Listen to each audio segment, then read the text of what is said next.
नमस्कार. फूडकट्टामध्ये आपलं सगळ्यांचं स्वागत. आज मी रेसिपी करणार आहे, ती पुरीची रेसिपी करणार आहे. खूप साधी वाटते की आपल्याला पुऱ्याच करायच्या, पण ही पुरी अनेक पदार्थाबरोबर खाल्ली जाते. पुरीशिवाय बरेच पदार्थ अपुरे वाटतात.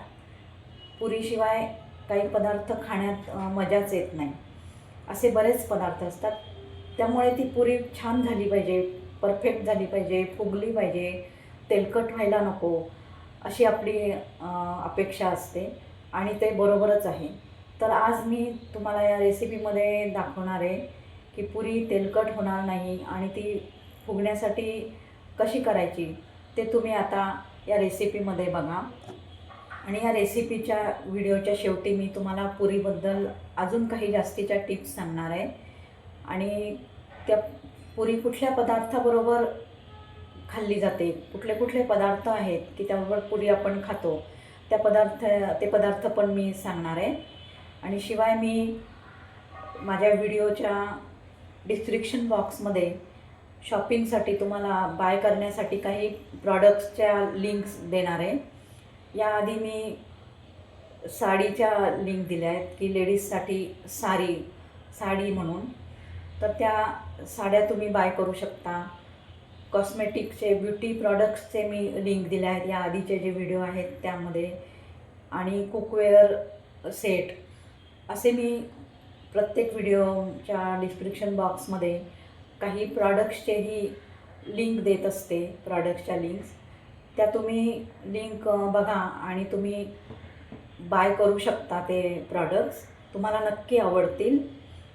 तर आता आपण पुऱ्या करायला सुरुवात करू. आता आपण कमी तेलकट पुऱ्या होण्यासाठी काय करायचं ते मी तुम्हाला पीठ भिजवण्यापासून दाखवते मी रेसिपी. काही करायचं नाही. हे आता मी गव्हाचं पीठ घेतलं आहे. यात काही घालायचं नाही, मैदा नाही, रवा नाही, फक्त गव्हाचं पीठ घेतलं. त्यात तूप, तेल काही घालायचं नाही. गरम तेल घालायचं नाही, गार तेल घालायचं नाही, मीठ घालायचं नाही. डायरेक्ट पीठ घ्यायचं आणि पाण्याने भिजवायचं, पाणी घालून.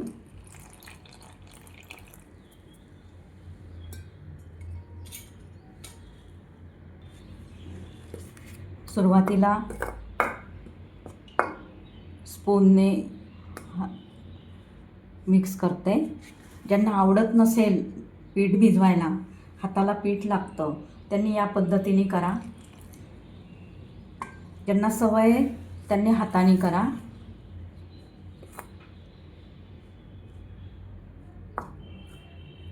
हे असं मिक्स करून घ्या. जे नेहमी भिजवत नाहीत त्यांनी या पद्धतीने केलं तर त्यांना त्रास होणार नाही. सवय नसली की आवडत नाही पीठ लागलेलं, त्यांच्यासाठी ही पद्धत.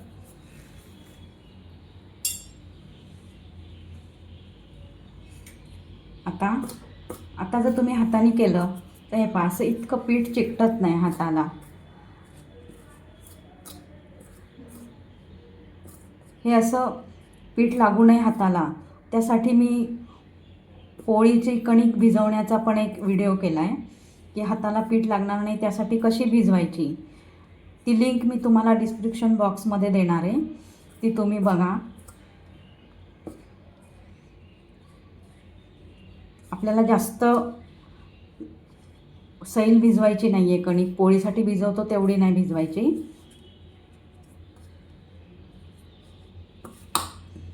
हे बघा, कमी लागतं हाताला, खूप पीठ लागत नाही. नंतर एकदा स्पूनने मिक्स केलं की आपल्याला आता खूप थोडं थोडं पाणी लावायचं आहे. जास्त सैल भिजवायची नाही आहे. हे बघा, आधी स्पूनने भिजवल्याने खूप असं हाताला लागत नाही, तर सगळ्या बोटांमध्ये अडकते कणिक. ते कोणाकोणाला आवडत नाही. आता हे ना, हे अजून भिजलं नाही. आता हे काय करायचं, हाताला थोडं थोडं ओलं करायचं हात आणि मग भिजवायची, म्हणजे खूप सैल होणार नाही. हे पुऱ्या तेलकट न होण्यासाठी हे या पद्धतीने मी सांगते तुम्हाला.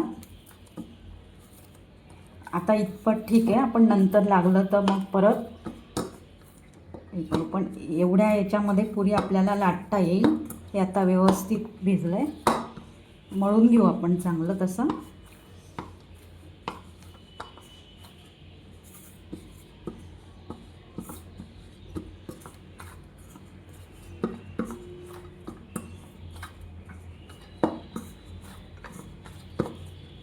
हे आपलं पीठ भिजवून झालं आहे.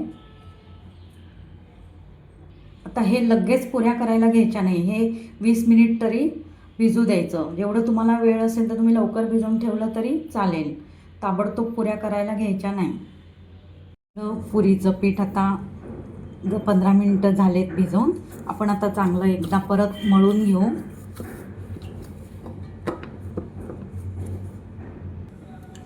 आपण पीठ न लावता पुरी लाटणार आहे, तर असं थोडेसे चपटा करून घ्यायचा गोळा, कारण मग डायरेक्ट जर गोल लाटायला सुरुवात केली तर क्रॅक जातो.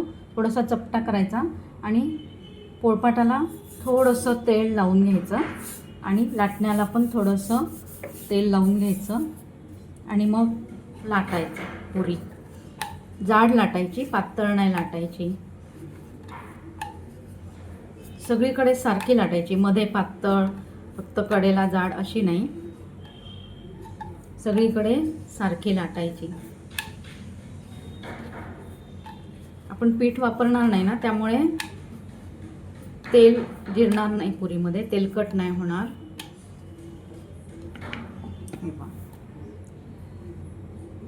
ही इतकी जाड अशी आणि सगळीकडे सेम अशी लाटायची. आता आपण तेल तापायला ठेवलं गॅसवर, लाटायला तळायला सुरुवात करू. आपण सुरुवात करू. तेल तापलं आहे.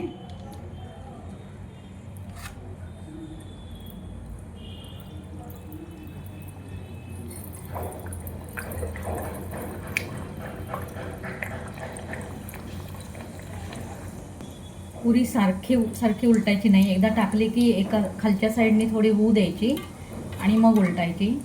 जास्त वेळा उलटसुलट करायची नाही.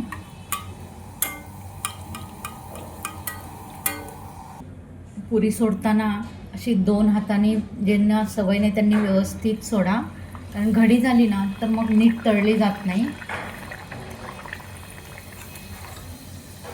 असं तेल घालायचं पुरीवर.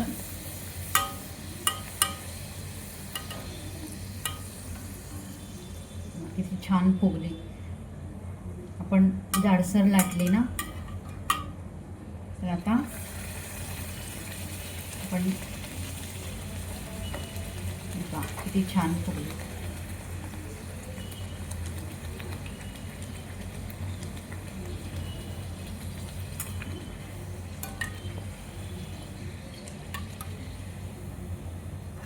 आणि बाहेर काढताना थोड्या वेळ अशी धरायची.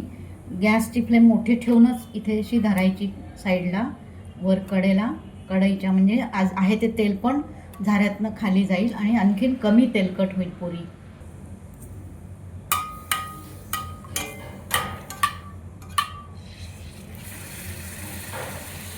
आपली प्रत्येक पुरी छान फुगते.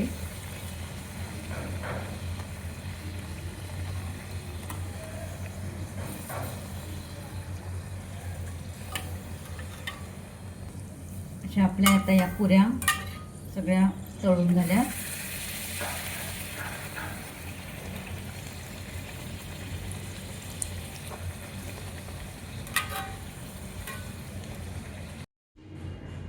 आपल्या पुऱ्या आता छान तळून झाल्यात, कमी तेलकट अशा पुऱ्या.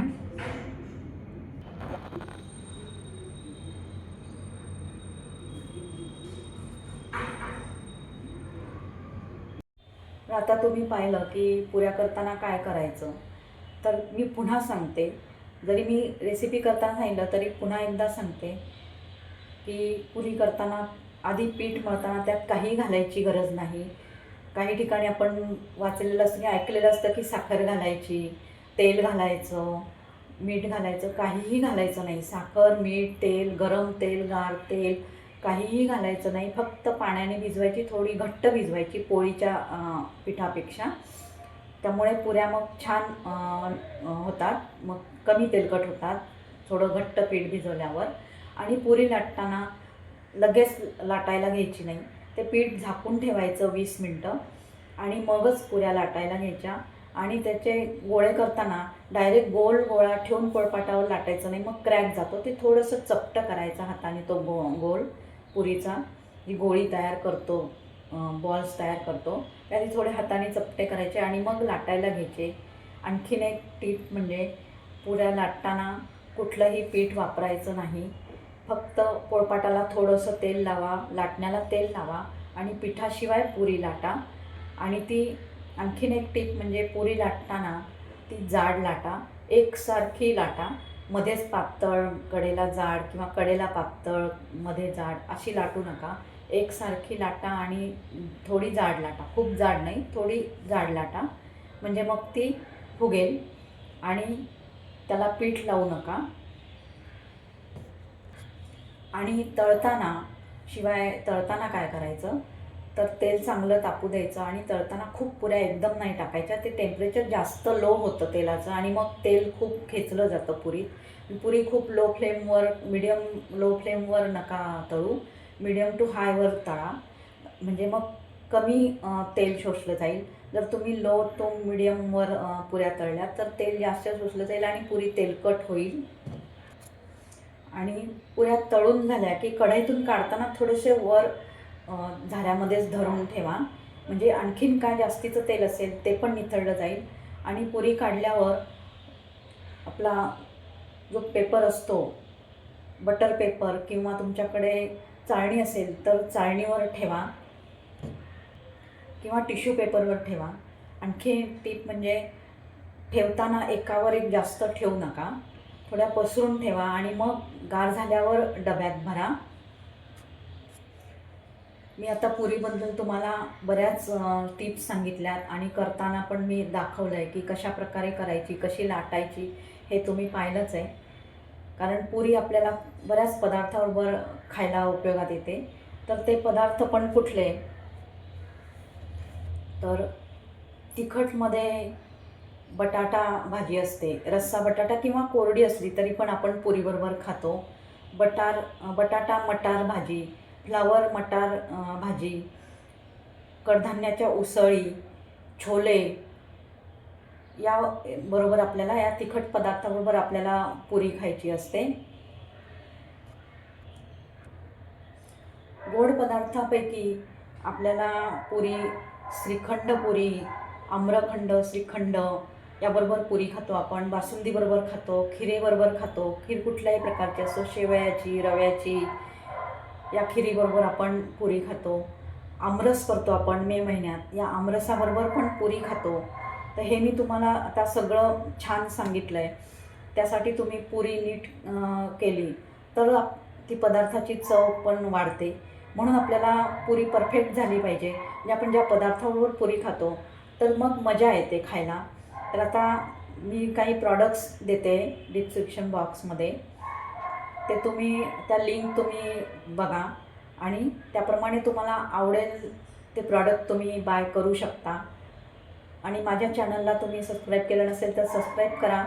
तुम्हाला प्रॉडक्ट्स पण बाय करता येतील आणि माझ्या छान छान रेसिपीज, हटके रेसिपीज, स्नॅक्सच्या रेसिपीज तुम्हाला पाहता येतील. टिफिन रेसिपीज आहेत त्या पण तुम्हाला पाहता येतील.